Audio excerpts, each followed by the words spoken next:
트럼프 대통령은 1기 때 북한 김정은을 압박하기 위해서요, 한반도 주변에 항공모함 3대를 보냅니다. 항공모함 3대를 보낸다는 건요, 사실상 전쟁을 하겠다는 미국의 신호랑 마찬가지입니다. 항공모함 3대가 온다는 것은 한 국가가 전면전을 할 때 들어가는 무기와 거의 비슷합니다. 일본이 조금 후회하고 있을 수도 있다고 생각합니다. 일본은 미국과 FTA가 없습니다. 한국은 미국과의 주요 상품에 대해서 거의 관세가 0입니다. 일본은 근데 관세가 조금이라도 있어요. 일본은 이런 면에서 좀 불리합니다. 그렇기 때문에 이시바 총리나 이런 분들, 일본 사람들은요, 오히려 조금 남겨두고 할 걸 후회도 할 수 있다고 생각합니다. 미국이 저런 식으로 수출 통제를 해주고 중국산 반도체가 해외로 못 나오게 막아준다면 우리 기업들에게는 오히려 장기적으로는 더 도움이 될 수도 있다라고 생각을 합니다. 안녕하세요. 저는 생크션랩의 조의준이라고 합니다. 저는 트럼프 1기 당시 2017년 1월부터 2021년 1월까지 그 4년을 언론사 워싱턴 특파원으로 근무했습니다. 그러면서 트럼프 대통령을 가까이서 취재를 했는데요. 백악관도 가고 트럼프 대통령 출장도 함께 따라다녔습니다. 그러면서 보니까 트럼프 대통령이 지금도 마찬가지인데 관세 얘기를 많이 하고 있습니다. 그런데 트럼프 대통령 때문에 힘든 건 관세뿐만이 아니고요, 비관세 장벽도 함께 올라갑니다. 예를 들자면 미국이 트럼프 대통령은 1기 때부터 미국은 더 이상 세계 경찰이 아니다 라고 말을 하면서요, 불개입주의를 선언하면서 대신 그런 패권을 어떻게 확보하느냐, 그러면 관세도 있지만 수출 통제, 제재, 지금 보듯이 반도체에서 보듯이요, 수많은 수출 통제가 들어가고 제재가 들어갑니다. 그런 것들이 기업들에게 너무나 어려웠거든요. 그래서 제가 작년에 그런 걸 해결하고 기업들한테 수출 통제와 제재 같은 컨설팅을 해주고, 그리고 그 정보를 모아서 제공하는 생크션랩이라는 회사를 운영하고 있습니다. 대표님께서 말한 트럼프의 벼랑 끝 전술은 무엇이며 한국에는 어떤 영향을 미쳤나요? 사실 미국의 대통령이 벼랑 끝 전술을 쓴다는 건 좀 이상하잖아요. 벼랑 끝 전술이라고 하면 보통 북한 김정은이나 이런 사람들이 쓰는 건데, 트럼프 대통령은 정확히 본인의 표현은 미치광이 전략입니다. 그런데 어떻게 하느냐? 우리는 이미 잊었지만 사실 1기 때 트럼프 대통령이 북한과 협상을 하는 걸 보면 트럼프 대통령의 협상 전략이 어느 정도 드러납니다. 예를 들자면요, 트럼프 대통령 1기 때 북한 김정은을 압박하기 위해서요, 한반도 주변에 항공모함 3대를 보냅니다. 항공모함 3대를 보낸다는 건요, 우리가 잘 모르고 있지만 사실상 전쟁을 하겠다는 미국의 신호랑 마찬가지입니다. 항공모함 3대가 온다는 것은 그 항공력, 그리고 갖추고 있는 모든 무기를 볼 때 한 국가가 전면전을 할 때 들어가는 무기와 거의 비슷합니다. 그리고요, CIA에 당시에 뭘 만들었냐면요, 코리아 미션 센터라고 만들었습니다. 한국 임무 센터죠. 이 말은 CIA에서 처음으로 한 국가를 대비해서 만든 미션 센터입니다. 그리고 그때 한국 정치인들이 CIA에 가면 어떤 브리핑을 했느냐? 미국에서 브리핑한 것은 한반도의 전쟁 날 확률은 41%가 넘는다. 언제든 조심하라고 그때 브리핑을 그렇게 했습니다. 저는 그때 그 브리핑을 들은 한국 정치인들의 얼굴을 잊을 수가 없는데요, 약간 충격을 먹은 모습이었습니다. 물론 그런 모습이 한국에는 보도가 되지 않죠. 우리가 그 기자를 하면서도 그런 걸 다 보도하지는 않습니다. 왜냐? 한국 국민들을 우리가 일부러 동요하게 만들 필요는 없잖아요. 근데 그런 것들이 다 북한 김정은에도 전달되게 돼 있습니다. 이런 모습을 보이면서 김정은에게 대해서 로켓맨이라고 조롱하고요, 김정은이 자살 특공 임무를 수행 중이다, 그리고 내가 가진 핵 버튼이 더 네 거보다 크다, 우리는 장전 완료됐다, 이런 강한 트위터를 날립니다. 이건 기존의 미국 대통령으로서는 상상할 수 없는 발언들이거든요.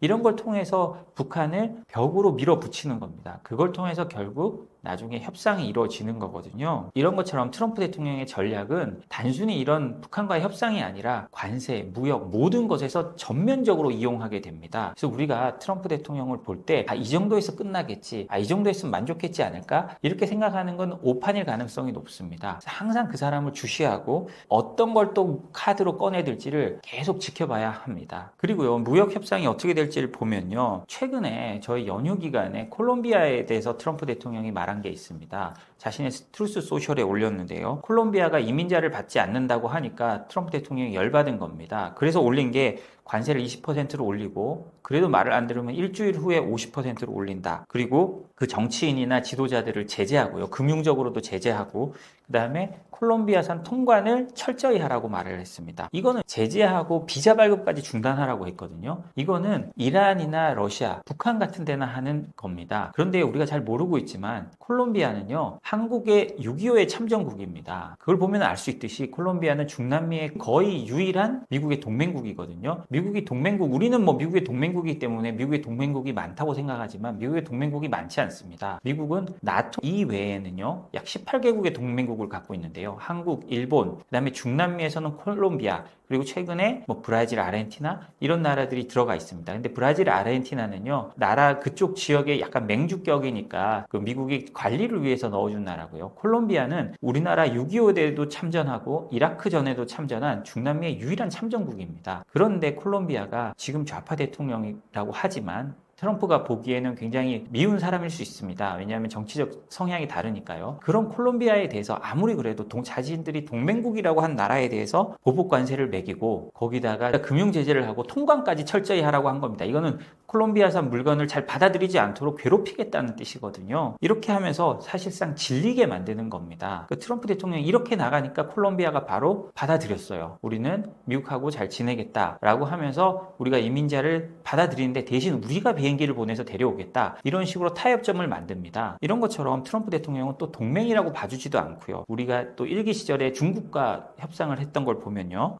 중국과 관세 전쟁을 할 때 정말 말도 안 되게 밀어붙입니다. 처음 500억 달러 중국 수출품에 대해서 25% 관세를 매겼거든요. 그런 다음에 중국이 보복 관세를 합니다. 그러니까 트럼프 대통령이 어떻게 했냐? 그래, 500억 달러 니들 보복했어? 그럼 2천억 달러 더 해. 그래서 2천억 달러에 대해서 또 보복 관세를 매깁니다. 거기 또 25%까지 올라가거든요. 그런 다음에 중국도 이제 깨달은 거죠. 이 사람은 말로 잘 안 되는구나. 라고 해서 중국이 협상 서류를 보냅니다. 협상 서류를 보내는데 어떻게 보내느냐? 파란색, 주황색, 빨간색 신호등 협상 서류를 보냅니다. 그래서 파란색은 우리가 협상할 수 있는 것, 주황색은 얘기하다 보면 어떤 답변이 도출될 수 있는 것, 빨간색은 절대 안 되는 것, 이렇게 해서 보내는데요. 트럼프 대통령이 그때 어떻게 했느냐? 빨간색만 협상하게 시킵니다. 트럼프 대통령은 절대 물러나는 사람이 아니거든요. 그렇기 때문에 우리가 트럼프 대통령이 여기서 적당히 물러설 거다라고 생각하는 것은 굉장한 오산이 될 수 있습니다. 트럼프 대통령이 무엇을 원하는지, 어디까지를 원하는지를 잘 살펴서요. 우리도 단계적으로 주는 게 되게 필요합니다. 그렇지 않다면 트럼프 대통령 우리가 내민 거에 플러스 알파를 분명히 할 거기 때문에 그런 점들을 조심해서 접근해야 된다고 생각합니다. 트럼프의 미국 우선주의 정책이 한미 관계에 어떤 변화를 가져왔나요?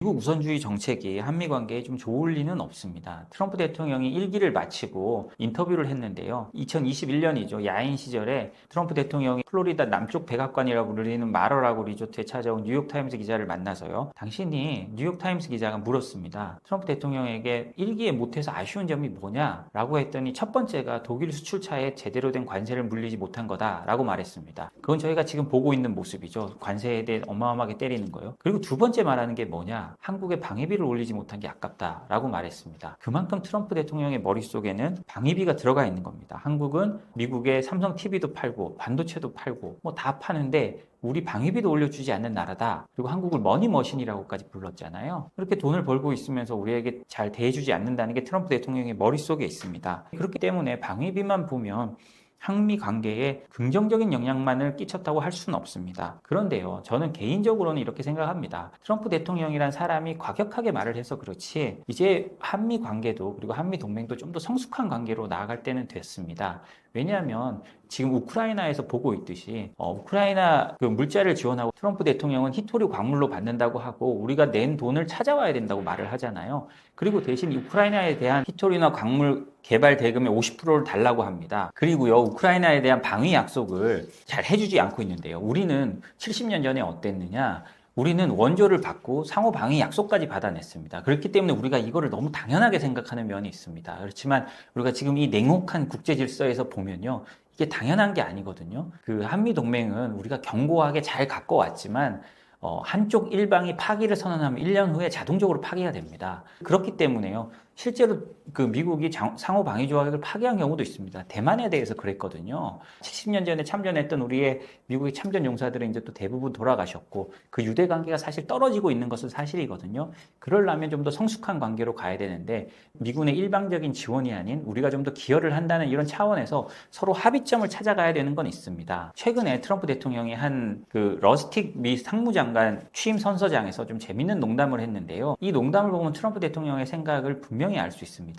모든 걸 돈으로 치환한다는 건데요. 이게 저는 나쁘다고 말씀드리는 게 아니고 이 사업가로서의 이 사고 구조가 그렇다는 겁니다. 러스틱 상무장관은 9.11 테러 당시에 그 세계 무역센터 건물에 회사가 있었어요. 그런데 그 건물에서 근무하던 그 러스틱 상무장관의 회사 사람들이 거의 다 죽었거든요. 그런데 상무장관은 죽지 않았습니다. 그 이유는 뭐냐면 그날 아침 아내가 짜증을 낸 거예요. 당신은 단 한 번이라도 우리 아들을 학교에 데려다 준 적이 있느냐? 라고 해서 상무장관이 그 아들을 학교에 데려다 주는 사이에 그 사고가 난 겁니다. 그 테러가 나서 사람들은 다 죽고 상무장관은 살았거든요. 그러면서 트럼프 대통령이 그 일화를 소개하면서 상무장관에 데려다 준 아들에게 뭐를 했냐? 카일이었어요, 이름이. 카일에게 말을 하면서 야, 너 혹시 그 일 때문에 너 아빠한테 더 유산 더 받아내려는 거 아니니? 이런 식으로 농담을 합니다. 이거는 사실 한국의 입장에서는 상당히 좀 한국 정서에 좀 부적절해 보이잖아요. 근데 미국에서는 그걸 뭐 전혀 그렇지 않고 그 자리에서 굉장히 웃음이 크게 터졌는데요. 이것만 봐도 트럼프 대통령의 생각이 어떤지 알 수 있습니다.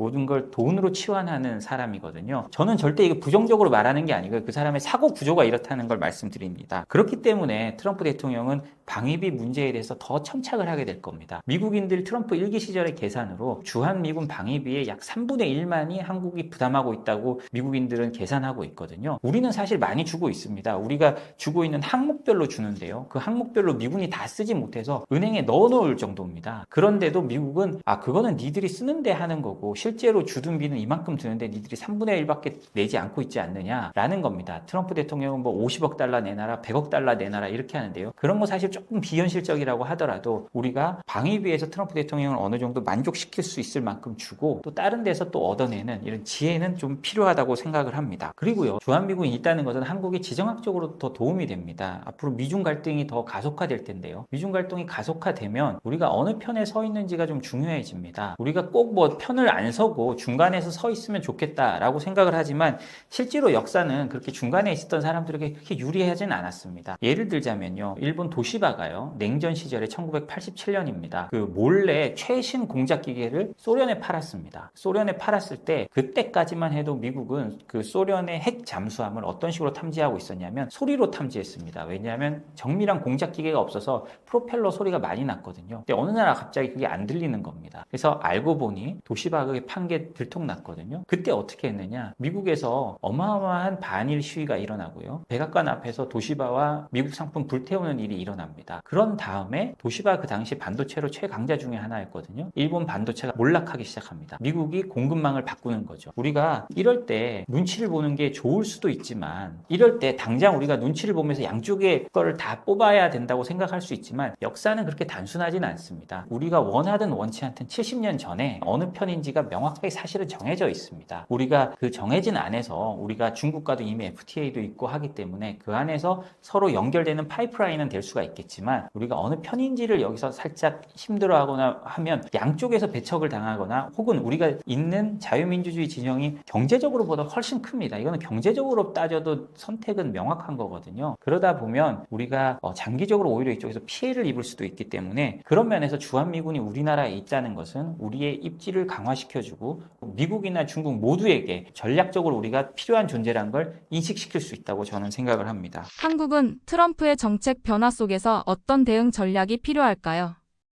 트럼프 대통령의 정책은 사실 급변하는 경우가 많습니다. 물론 관세나 이렇게 명확한 것들은 트럼프 대통령의 이 지침이나 트럼프 대통령의 생각에 의해서 쭉 갈 수가 있는데요. 제가 한 사례를 말씀드리면 제가 워싱턴 특파원을 할 때 백악관 고위 관료와 어떻게 좀 잘 알게 된 적이 있었습니다. 그래서 그때 한반도 문제를 많이 물었었는데요. 그분과 만나가지고 얘기를 하다 보면 그분이 말씀해 주신 것 중에 그분은 사실 백악관 최고위 회의에 거의 모든 그 안보 관련 회의에 배석하는 분이셨습니다. 그렇기 때문에 잘 알 수밖에 없죠. 그분이 저를 만나준 건 아마 그 사람이 말하는 걸 기사를 좀 써달라는 얘기도 있었을 겁니다. 그런데요, 제가 그분과 만나서 들은 얘기 중에 현실화된 건 한 3분의 1 정도밖에 없는 것 같습니다. 그만큼 트럼프 대통령의 정책은 급변하거든요. 왜냐, 그렇게 백악관까지 올라가가지고 서로 얘기했다는 건 이미 거의 결정됐을 수도 있는 그런 건데요. 그렇지만 그런 것들이 한 3분의 1 정도밖에 맞지 않는다는 것은 그 내부 검토와 상관없이 최상위급에서도 계속 정책 변화가 일어난다는 겁니다.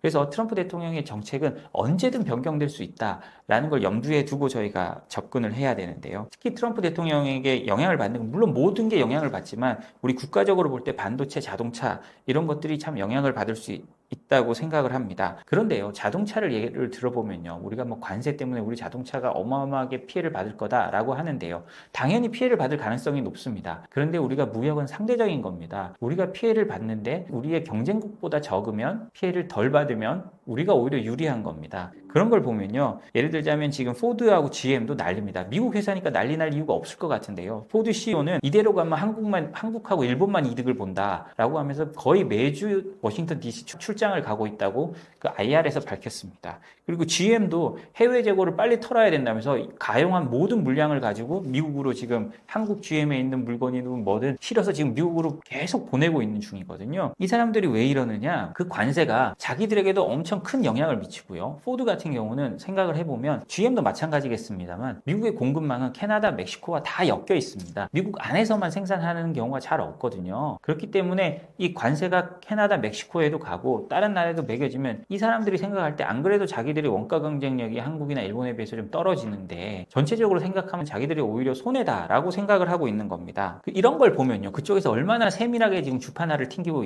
있겠습니까? 우리나라도 지금 한국 FTA가 있지만 미국이 관세 장벽을 치고 저기 캐나다, 멕시코에서 한다면 우리나라도 그쪽에 공장이 있으니까 문제가 생길 수 있지만 사실 우리보다 더 큰 문제가 그쪽에 있다고 그 사람들은 판단하는 거거든요. 그렇기 때문에 우리 기업들도 정말 세밀하게 주판을 튕겨야 됩니다. 그쪽에서 바보가 아니라서 한국의 이익을 본다는 게 아닐 테니까요. 그러니까 우리 기업들은 차분하게 보면서 이 정책이 가져올 영향을 일단은 좀 차분하게 전망을 해야 됩니다. 그래서 최근 제트로, 그러니까 일본 무역기구죠. 우리의 코트라 같은 겁니다. 제트로에서 일본 기업들을 대상으로 면담을 하고 조사를 해보니까요. 이 사람들이 생산 조정은 있을 수 있지만 공급망 조정을 4년 안에 트럼프 임기 안에 할 수는 없다. 대부분 답을 했다더라고요. 그 말은 관세가 있으면 미국에 있는 공장에서 미리 지금 최대한 만들려고 할 수는 있지만 그렇다고 해서 지금 다른 데 공장들을 그 관세 때문에 폐쇄하고 바로 다른 공급망으로 옮길 수는 없다는 거거든요. 왜냐하면 트럼프 대통령이 지나면 또 어떻게 정책이 바뀔지도 모르고 그리고 그들도 지켜보면서 이게 플러스 마이너스를 할 거 아니에요? 해가면서 자기들한테 이렇게 해도 자기들한테 다른 데에 비해서 유리하다라는 판단이 나오면 지금 그대로 가겠다는 그런 걸 보여주는 거거든요. 그렇기 때문에 우리 분명히 일부 손해는 있습니다. 그렇지만 무역은 상대적인 거고 우리의 경쟁 기업들에게도 또 큰 타격이 갈 수 있으니까요. 그래서 어떻게 되는지를 좀 지켜보면서 차분하게 대응해야 될 거라고 생각을 합니다. 그리고 반도체 같은 경우도 굉장히 큰 문제가 되는데요. 미국의 수출 통제로 우리가 자칫 중국 시장을 놓칠 수 있다라고 하는데요. 물론 뭐 그것도 맞는 말입니다. 근데요, 미국이 이렇게 중국 반도체를 자꾸 눌러주니까 한국 반도체가 지금까지 그나마 경쟁력을 더 유지할 수 있었던 면도 크다고 생각을 합니다. 그리고 그런 얘기도 많고요. 오히려 최근에 한국과학기술평가원이 한 걸 보면요. 중국이 우리 반도체 기술을 앞섰다고 한국에서도 평가를 했잖아요. 그것처럼 중국이 따라오고 있는 상황에서 우리의 판매에 조금 문제가 있을 수도 있지만 미국이 저런 식으로 수출 통제를 해주고 중국산 반도체가 해외로 못 나오게 막아준다면 우리 기업들에게는 오히려 장기적으로는 더 도움이 될 수도 있다라고 생각을 합니다. 우리가 장기적으로 또 차분하게 생각해야 되는 거예요. 저 1기 때 한미 FTA 협상을 보면 알 수 있는데요. 트럼프 대통령이 한미 FTA 재협상을 하자고 USTR에 지시하고 그 미 무역 대표부죠. USTR이 한국에 2017년 7월인가 재협상을 하자고 말을 합니다. 근데 한국에서 그때 강하게 나가가지고요. USTR 사람들이 한국이 너무 세게 나온다. 버릇이 없을 정도로 세다라고 하면서 서로 감정의 상에서 오랫동안 보질 않았어요. 물론 언젠간 해야 될 거지만요. 그러면서 뭐 물밑 접촉은 있었겠지만 본격적인 협상을 안 했습니다. 그런데 2018년 3월에 트럼프 대통령이 철강 관세를 매깁니다. 그러니까 한국에서는 이게 기회다. 한미 FTA 재협상 어차피 해야 되는데 이 철강 관세 쿼터로 해서 우리 기업들한테 풀어주고 한미 FTA를 타결하자라고 해서 한국은 그때부터 본격적으로 협상을 해서 금방 타결해 버립니다. 그래서 철강 무관세 쿼터를 크게 받아내거든요. 전년도에 한 80% 정도. 이거는 일본도 그때 못 해가지고 바이든 정부까지 와서야 겨우 풀었던 겁니다. 한국이 그때는 되게 잘한 거죠. 이렇듯 우리가 미리 준비하고 있으면 또 운이 따라주면 우리에게 좋은 식으로 협상이 될 수 있습니다. 트럼프 협상의 제일 큰 특징이 뭐냐면요. 협상을 하고 나면 상대국들이 다 자기들도 이겼다고 말을 합니다. 트럼프 대통령 우리가 한미 FTA 이렇게 하고 나서 우리는 잘했다 핵심 이익을 지켰다고 했는데 미국은 가장 큰 협상의 성공으로 한미 FTA를 듭니다. 왜냐? 미국은 그때 픽업 트럭을 지켰거든요. 한국 자동차가 픽업 트럭도 단계적으로 무관세로 가게 돼 있었는데 픽업 트럭 무관세를 20년 후로 미룹니다. 미국이요. 미국에 왜 픽업 트럭이 중요하냐? 한국은 뭐 픽업 트럭이 중요한 나라가 아닙니다만 미국은 미국 자동차 이 대부분이 픽업 트럭에서 나옵니다. 왜냐하면 세단이나 이런 게 경쟁력이 사실 한국이나 일본 일본에 비해서 떨어지잖아요. 그렇기 때문에 이익의 대부분이 픽업 트럭에서 나오는데 이 픽업 트럭 시장을 지키고 싶었던 거죠. 그래서 미국은 자기들이 대성공한 협상이다라고 말합니다. 결국 양쪽으로 협상을 성공했다고 말하니까요. 그런 걸 보면 트럼프 대통령이 과격하게 밀어붙이지만 결국 합의할 때를 보면 좀 합리적인 선에서 찾는 면이 있습니다. 그렇기 때문에 너무 걱정하지 말고요. 우리가 차분히 지켜보면서 협상을 하면 또 이렇게 좋은 결과가 있을 수도 있다고 저는 생각을 합니다. 미국의 압박을 역이용해 이를 기회로 활용할 수 있는 방안이 있을까요? 그리고요, 전 세계 싱크탱크들이 공통적으로 말하는 게 있습니다. 이 폭풍이 지나가고 나면 미국만을 위한 공급망, 중국만을 위한 공급망이 새로 만들어질 거라는 거거든요. 이제 이거는 트럼프 대통령이 말하다 보니까 이제 1기 때부터 과격하게 밀어붙이면서 가속화되고 있는데 2기 때 더 가속화돼서 미국만을 위한 공급망이 만들어질 겁니다. 이 폭풍이 지나고 나면요, 오히려 우리는 도움이 될 수 있는 가능성이 높습니다. 저는 그렇게 생각하는 이유가 뭐냐면요, 우리 산업의 가장 큰 경쟁자가 어디입니까? 바로 중국입니다. 그 중국이란 경쟁자가 있는데요. 그 중국을 떠나서 중국이 없는 새로운 시장에 우리가 들어가 있는 겁니다. 중국이 없는 새로운 시장. 그러니까 더 중국이나 뭐 러시아나 이런 그쪽 블록이 가진 것보다 훨씬 더 큰 시장에서 우리가 중국이 하던 역할을 중국과의 경쟁을 덜하게 해서 들어가 있는 겁니다. 그러다 보면 한국은 어떻게 생각하면 회원권을 산 거잖아요. 그 회원권 아래에서 좀 더 우리의 제조업을 지키면서 할 수 있는 가능성도 열리는 겁니다. 이러려면 어떻게 해야 되느냐? 우리가 아까도 제가 말씀드렸듯이 어떤 이런 거대한 조류를 보고 단기간에는 문제가 있고 단기간에는 수익이 줄어들 수 있겠지만 그 거대한 조류를 보고 우리가 미리미리 투자하고 공급망을 바꿔가는 그럴 필요가 있습니다. 한 가지 예를 들자면요. 우리 사드 사태입니다. 우리 사드 사태가 났을 때 한한령이 있고 해서 우리가 중국에 몰려나고 하면서 이거 뭐 중국 미사일 때문에 우리가 이런 고초를 겪고 난리냐. 그렇게 하면서 당시에는 비판 여론이 높았습니다만 근데 그때부터 우리가 중국에 대한 수출 비중을 굉장히 낮추면서요. 자체적으로 구조조정이 된 겁니다. 수출처에서요. 그래서 지금 어떤 문제가 생겼냐. 그런 거 없었던 독일이나 유럽 기업들 아주 힘들어하고 있습니다. 그리고 특히 독일 자동차 업체들 중국 시장에서 큰 이익을 얻고 있다가 근데 중국 시장에서 점점 몰려나고요. 경쟁력 떨어지고 그러면 그때 대체 시장 찾기에는 어려움을 겪고 있다 보니 우리보다 훨씬 더 큰 어려움을 겪고 있습니다. 우리는 그때 하다 보니까 중국에 대한 수출 의존도도 지금 미국과 중국이 거의 비슷할 정도로 내려왔고요. 그리고 중국에만 의존하는 게 아니고 대체 수출처도 많이 찾았습니다. 그런 것들이 우리에게는 지금 약이 됐거든요. 그런 것처럼 우리가 중국이랑 완전히 떨어져야 된다는 게 말씀을 드리는 게 아니고요. 세상이 어차피 이렇게 갈라지는 세상으로 가면 우리가 그 세상에 맞춰서 시장을 선점하고 그 공급망을 선전하는 쪽으로 미리 가 있어야 된다고 저는 생각을 하고 이미 한국은 그렇게 또 빨리 움직이는 나라 중에 하나입니다. 트럼프의 스타일을 고려할 때 한국은 앞으로 어떤 전략을 짜야 할까요? 트럼프 대통령이 당선자 시절에요. 손정희 소프트뱅크 회장을 만났잖아요. 그때 소프트뱅크 회장이 1,000억 달러를 미국에 투자한다고 했습니다. 그러니까 그걸 하려고 기자회견도 하고 뭐 난리가 났잖아요. 1,000억 달러면 어마어마한 돈입니다. 140조 정도 되는 돈이. 그때 트럼프 대통령의 반응이 재밌습니다. 옆에서 뭐라 그랬냐? 기억하실 분들은 하시겠지만 2,000억 달러 되나요? 라고 말한 겁니다. 트럼프 대통령은 항상 없고 또 없는 식으로 베팅을 합니다. 우리도 똑같았는데요. 그 트럼프 대통령 1기 시절에 한국을 워낙 방위비로 몰아붙이니까 장군들이 꾀를 냈어요. 트럼프 대통령이 한국 방문했을 때 평택 미군 기지에서 이렇게 말을 합니다. 이 미군 기지를 짓는데 10조 이상의 어마어마한 돈이 들었습니다. 이 중에 80%를 한국이 됐습니다. 라고 말을 했습니다. 이거는 미군 장성들이 한국 동맹을 좀 생각을 하고 동맹을 좀 봐주게 하지 않을까라는 생각에서 트럼프를 좀 설득하는 그런 형식으로 말을 한 거거든요. 그때 트럼프 대통령이 뭐라고 했느냐?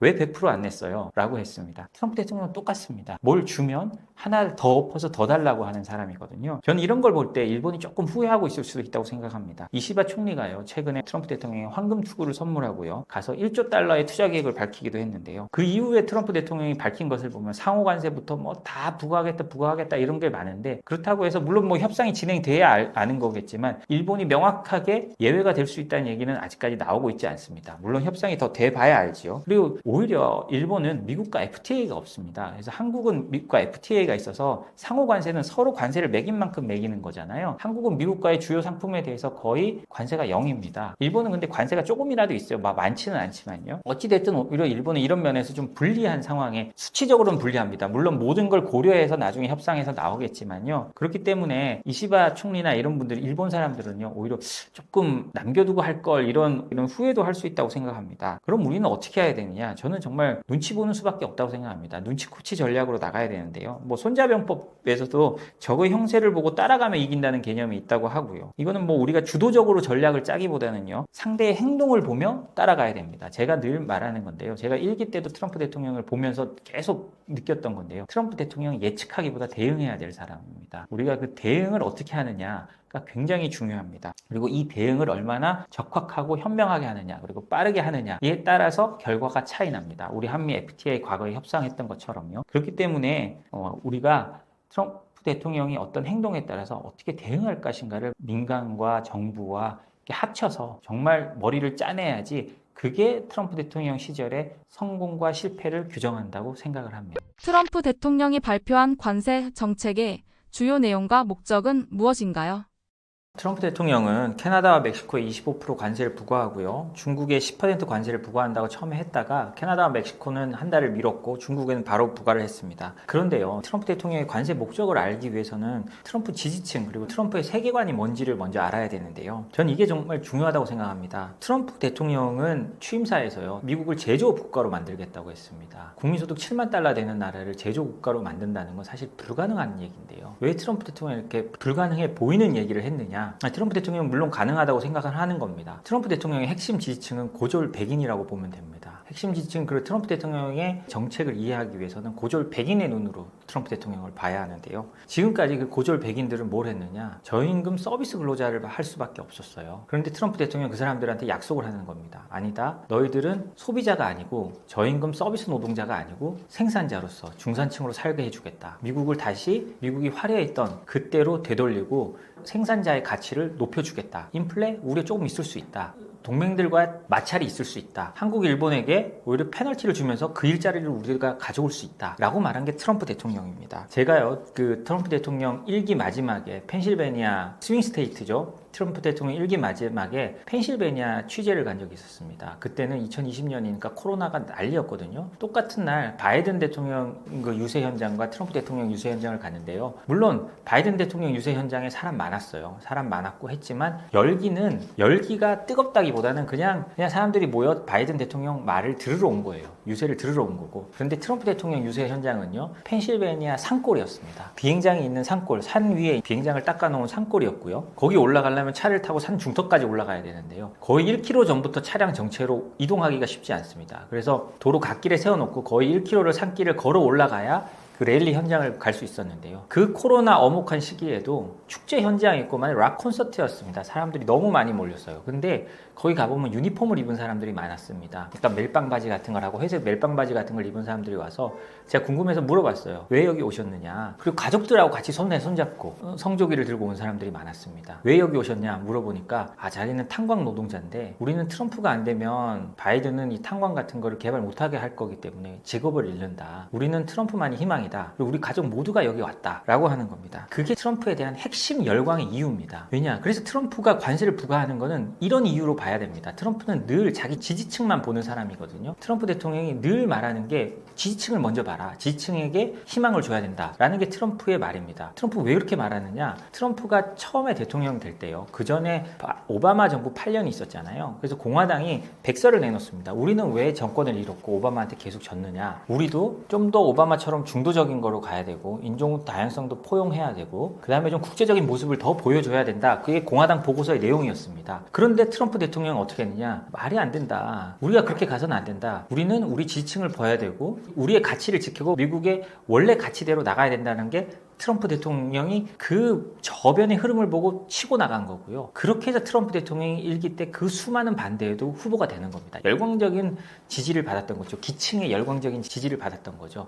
트럼프 대통령은 자기가 핵심 지지층을 어떻게 끌고 오는지를 알고 있는 겁니다. 그리고 그 핵심 지지층으로 인해 대통령도 한 번 더 건너뛰고 대통령이 될 만한 그런 인기를 획득한 거거든요. 그렇기 때문에 트럼프 대통령의 관세는 그럼 고졸 백인에게 어떻게 생산자로서의 좋은 중산층 일자리, 특히 제조업 일자리를 만들어 가느냐에 초점이 맞춰져 있는 겁니다. 그래서요, 제가 1기 때는 그런 트럼프 대통령을 비판하는 기사를 너무너무 기자를 할 때 많이 썼었는데요. 돌이켜보면 트럼프 대통령이 맞았을 수도 있겠다 이런 생각은 듭니다. 왜냐하면요, 물론 단기라서 그럴 수는 있는데요. 트럼프 1기 때 그렇게 하면 다 물가 오른다고 했습니다. 4천억 달러 정도의 관세를 매기고요. 그 다음에 불법 노동자들, 그 다음에 그 불법 이민자들 쫓아내고 했을 때 또 인건비 오른다 오른다고 말이 많았는데요. 트럼프 이길 때 물가 많이 안 올랐습니다. 물가는 2% 선에서 안정됐고요. 오히려 2%보다 낮은 경우가 많았고 코로나 전까지요. 그리고 경제 성장률은 2% 후반 3% 왔다 갔다 했습니다. 상당히 좋은 경제 성적을 보였거든요. 그리고 제일 중요한 거는요. 미국 중위층 소득이 많이 올랐다는 겁니다. 평균이 아니고 중위층입니다. 그러니까 딱 고졸 백인들 혹은 생산자를 할 수 있는 그런 중산층의 소득이 6.8%가 올라가지고 미국 역사상 가장 많이 오른 소득 중에 하나입니다. 관세 정책 발표 이후 미국과 대상국들 간의 협상 진행 상황은 어떠한가요? 캐나다와 멕시코에 대한 관세를 한 달 동안 연기했는데요. 사실 우리가 여기서 볼 필요가 있습니다. 관세를 연기했지만 트럼프 대통령이 관세를 매길 때 미국의 상무장관이 없었습니다. 상무장관, 무역을 담당하는 장관이 없었고요. 그리고 무역 협상을 해야 하는 USTR 대표, 그러니까 미무역 대표도 없었습니다. 상무장관은 정말 최근에서야 2월 중순 넘어서 2월 거의 말에 임명이 됐고요. USTR 대표는 지금 오늘 이 녹화하는 게 2월 26일입니다만 이 순간까지 임명이 안 됐어요. 그런데도 관세를 부과하고 그대로 나간 겁니다. 이거는 뭐 어떤 정부 안에 컨센서스가 있었던 게 아니고요. 어떤 뭐 여러 검토 절차가 있었던 게 아니고 트럼프 대통령이 1기 때 못한 거 그냥 2기 때 그냥 하는 겁니다. 그리고 자신들이 그 핵심 지지층 그리고 주변 이너 서클들이 맞는 거를 어떤 여과 없이 그냥 때리는 거라고 보면 되고요. 그렇기 때문에 이 협상을 지금 미국이나 멕시코와 캐나다랑 하려 해도 아마 그렇게 원활하게 되고 있지는 않을 것 같습니다. 왜냐하면 협상을 중간에 컨트롤해야 될 사람이 없잖아요. 그렇지만 캐나다나 멕시코도 트럼프 대통령의 요구를 최대한 맞춰주려고 합니다. 그 한 달 미룰 때 뭐 국경에 군인들을 배치하고 그다음에 뭐 마약 단속을 열심히 하고 뭐 펜타닐 단속을 열심히 한다 이런 걸 약속을 했잖아요. 그러니까 캐나다는 트럼프 대통령이 멕시코 카르텔을 테러 집단으로 지정하니까요. 캐나다도 똑같이 테러 집단으로 지정했습니다. 이게 좀 의미가 있는 게요. 단순히 카르텔이 나쁘니까 지정한다는 게 아니고요. 이렇게 지정하고 나면 테러리스트가 되고 나면 그 테러리스트가 장악한 지역 자체도 제재 대상이 될 수 있습니다. 심지어 그쪽에 사는 사람들하고는 미국으로 금융거래조차 불가능해질 수가 있어요. 굉장히 이게 어려워지는 거고요. 이런 여러 단계를 하면 테러 집단은 미국의 적이기 때문에 미국이 직접 군사 공격까지도 가능하게 됩니다. 그렇기 때문에 이게 상당히 의미가 있는 거기 때문에 멕시코에서 여기에 되게 주권 침해라고 반발을 하는 거거든요. 그렇기 때문에 그러면서도 그 서로 주파수를 맞춰가고 있다는 모습을 보여주고 있습니다. 그래서 이제 한 달 후 3월 12일인가 그럴 텐데요. 그때 어떻게 되는지는 좀 봐야 될 것 같고요. 그렇지만 이게 결렬됐을 때를 대비해가지고 캐나다, 멕시코도 준비하고 있습니다. 특히 캐나다 같은 경우를 보면요. 트럼프 핵심 지지층을 가장 괴롭힐 수 있는 정책을 내놔야 된다고 해서요. 트럼프 집이 있는 마라라고가 있는 플로리다산 오렌지의 고율의 관세를 부과하고요. 트럼프 핵심 지지층이 있는 주들에서 나오는 농산물이나 뭐 버번 위스키나 이런 거에 대해서 고액의 관세를 부과하겠다고 이렇게 매기고 있는 상황입니다. 그래서 서로 이제 물밑 협상은 있지만 또 전투 준비까지 해놓고 대기하고 있는 상황이라고 저는 생각을 합니다. 이번 관세 정책이 미국 경제와 글로벌 무역 질서에 미칠 영향은 무엇일까요? 트럼프의 목적은 명확합니다. 자기를 지지하는 미국의 고졸인 사람들이 이게 제조업 일자리를 만들어주고 그 사람들이 중산층으로 살게 하겠다는 게 트럼프 정책의 핵심입니다. 그런 걸 하기 위해서 전 세계적인 무역 질서도 따르지 않고 내 맘대로 하겠다는 거거든요. 그게 아메리카 퍼스트고요. 당연히 미국에서 일자리가 창출된다면 우리에겐 아픕니다. 우리나라는 사실 일자리를 못 만들어가지고 젊은 사람들이 일자리를 못 구해서 난리인데 미국이 우리나라가 창출할 수 있는 일자리까지도 자기들이 다 가져간다고 하니까요. 우리 입장에서는 아주 문제인데요. 트럼프 대통령이 늘 하는 말이 있습니다. 트럼프의 황금률이라고 하는데요. 황금을 가진 자가 룰을 결정한다는 겁니다. 지금 이 룰이요. 우리가 바꿀 수 없는 룰입니다. 뭐 유명한 기도문도 있죠. 우리가 기도를 할 때 우리가 바꿀 수 없는 것과 바꿀 수 있는 것을 구분할 지혜를 달라고 기도를 하고 바꿀 수 있는 것일 때 우리가 또 최선을 다해 바꿀 수 있는 용기를 달라고 하잖아요. 진짜 어쩔 수 없지만 이 룰을 만드는 사람이 룰을 바꿨습니다. 그럼 우리는 거기에 따라가야 됩니다. 뭐 욕하면서도 따라가야죠. 어쩔 수가 없습니다. 그렇게 했을 때 우리가 가장 현명하게 하는 방법을 찾아야 합니다. 아까 말했듯이 지금 당장은 어려울지 모릅니다. 그렇지만 미국을만을 위한 공급망이 만들어졌을 때 이건 뭐 피터슨 연구소의 주장이고 사실은 미국 싱크탱크들이 다 그렇게 말합니다. 이제 조만간 미국만을 위한 공급망을 만든 나라만 그리고 그런 기업들이 살아남을 거라고 하는 건데요. 예를 들자면요. 그 미국의 폴로 이런 데는 옷을 만들잖아요. 이 옷감은 중국에서 오는 게 굉장히 많습니다. 사실 미국의 아직 웬만한 섬유 업체들도요. 중국 생산 비중이 굉장히 높은데 폴로 같은 데는 어떻게 했냐면 중국 생산 비중을 한 자릿수로 떨어뜨렸다고 합니다. 한 자릿수 떨어뜨리면서 뭐 기사들을 보면 한 7%밖에 안 된다는 건데요.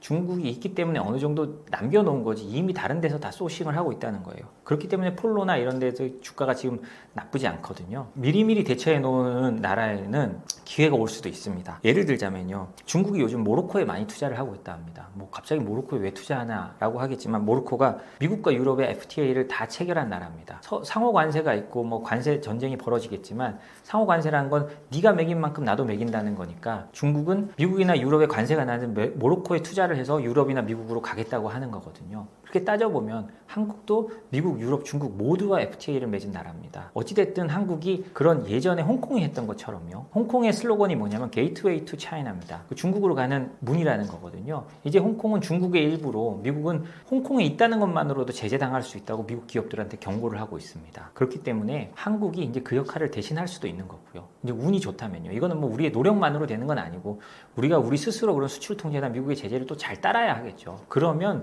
미국 입장에서도 중국 물건을 한국 거쳐서 수입하는 게 부담이 적을 겁니다. 그렇기 때문에요. 우리는 우리가 가진 지정학적 위치, 그다음에 지리적 위치, 그다음에 FTA라는 제도적 위치를 최대한 활용해서 우리가 이게 트럼프가 만든 이런 여러 관세 장벽을 가장 효율적으로 다른 나라에 비해서 불이익을 덜 받으면서 통과시키는 그런 나라가 되도록 좀 노력해야 될 거라고 저는 생각을 합니다. 중국의 보복 관세 조치 내용과 그 의미는 무엇인가요?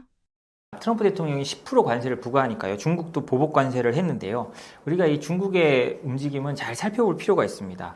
여기 의미하는 바가 저는 크다고 생각하는데요. 중국이 보복 관세를 했지만 사실 거의 의미 없는 것들에 보복 관세를 내렸습니다. 예를 들자면요. 중국 보복 조치에서 15% 관세가 부과된 무연탄, 연탄, 합금, 철 이런 거는요. 미국에서 중국으로 수입하는 비중이 없거나 낮은 편에 속하는 것들이라고 합니다. 근데 사실은 거의 안 쓰는 거에 우리 관세 매겼어 라고 하는 거거든요. 그리고 중국에서 무연탄의 경우는요. 중국이 미국으로 수입하는 게 아예 없을 정도라고 하고요. 다른 것들도 LNG나 이런 것도 한 5% 정도밖에 안 된다고 합니다. 그리고 10% 관세 부과 대상이 된 거는요. 원유, 농기계, 장비 등인데요. 원유는 사실은 자기들도 세금 많이 붙이면 안 좋으니까 일부러 그렇게 원유를 낮춘 것 같고요. 그리고 예초기, 수확기, 농기계, 장비 이런 데 관세를 부과한다고 했는데요. 감자, 재배기 이런 거는 수입 비중이 0.4% 정도밖에 안 된다고 합니다. 그렇기 때문에 이 비중들이 많아봐야 10몇 프로 아니면 거의 없는 것들을 부과를 했기 때문에 중국도 미국을 자극하고 싶어 하지는 않는 겁니다. 경제 전쟁을 벌이려면 중국도 이제 시간을 벌려고 하는 게 눈에 보이거든요. 중국이요. 원래 자신들이 비판하고 하면 관영 매체를 통해서 대대적으로 비판을 합니다. 근데 아직 트럼프에 대해서 관영 매체를 통해서 그렇게 대대적으로 비판을 하지 않고 있거든요.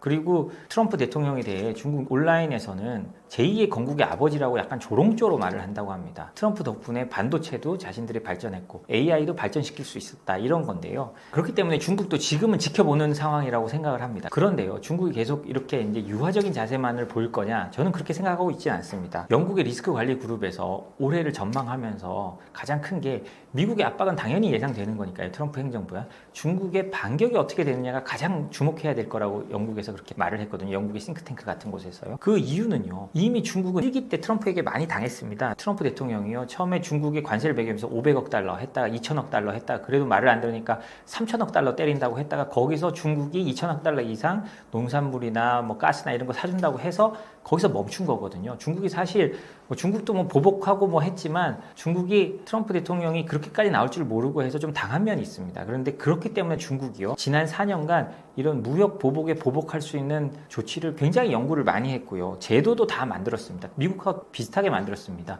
중국 기술을 쓰는 해외 기업들은요. 중국의 통제를 따라라. 이런 식의 미국과 같은 제도도 만들어 놨고요. 그렇기 때문에 중국도 이제 쓸 수 있는 카드가 많고요. 특히 히토리오가 문제입니다. 흑연 같은 경우는요. 중국이 실질적으로 컨트롤하는 게 전 세계 90% 이상이라고 하는데요. 그렇기 때문에 트럼프 대통령이 그린란드 말하면서도 히토리오를 말하는 거고 우크라이나를 말하면서도 히토리오를 말하는 겁니다. 히토리오 문제는 미국에 있어서 가장 약한 고리 중에 하나인데요.